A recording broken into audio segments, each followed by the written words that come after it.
challenge of Death Stranding, of course, is how do you turn realistic walking You know, into exciting? this video was originally going to be about Death Stranding. Its themes, the gameplay, whether or not it was well executed, just an all-around dissection of Death Stranding.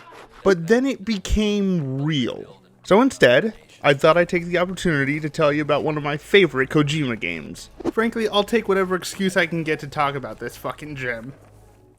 Hey you! Yeah, you fat ass, do the thing!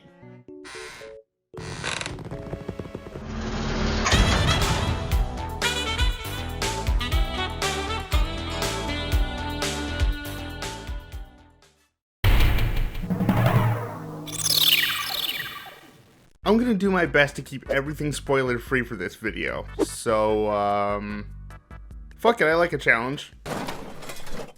The game kicks off on your first day of being a junker.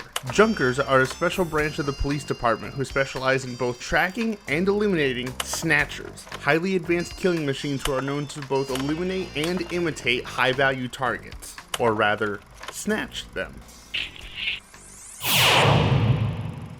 It's basically if Kojima made Blade Runner. Wait, so the guy who made this timeline is going to tackle philosophical concepts? Surprisingly, no. It's relatively straightforward. Evil robots are replacing people, and you have to find out why. Granted, the story goes a bit deeper as the mystery unfolds, but it never goes this deep, which is frankly why I love it so much. Not just because it's a self-contained story, but because it's great at easing a more casual viewer into Kojima's form of storytelling. Basically what I'm saying is that you can enjoy a great story without having to worry about any cybernetic robot ninjas, which, let's be honest, tends to turn away a more casual viewer. Could my head be any further up my own ass? Now, in true Kojima fashion, Snatcher obviously has a very cinematic edge to it. However, unlike with other 32X games, Kojima didn't even bother with FMVs. Would you excuse me for a moment? I'm gonna attempt to comprehend this level of irony. Brain hemorrhaging aside, I think this game's aged marvelously because of that decision, since 32-bit set pieces with vibrant color palettes take the place of compressed footage and bit-crushed audio. You want some of this?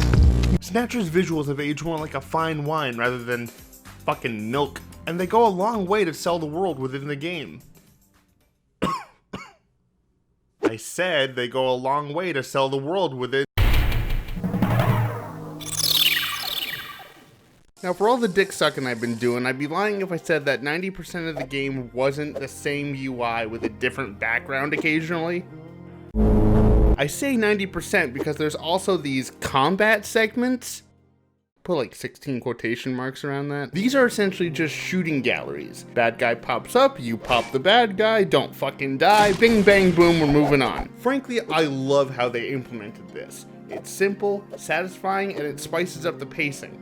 I just wish they did the same for the UI. Now, I'm not mad that the UI exists. I mean, come on, you're a detective. It only makes sense that you would need to look for clues and ask for information. The idea of it makes perfect sense. It's the execution that bothers me. Take these two commands for example. Look and investigate. Now, I think it's safe to say someone would make the assumption of, oh, look must be to get a vague description, but investigate is the more inquisitive approach, the look part 2, if you will. And occasionally the game follows that exact same logic. But more often than not, it's this weird off-the-wall process, like look twice, then investigate the item, or look at the item, then investigate it to progress the plot, then look at it again to get the option to store the item as evidence, because apparently that's not its own separate command for some reason. Oh, what about getting every single bit of dialogue about an item so that the game will let you leave the fucking area? And did I mention the game never clearly conveys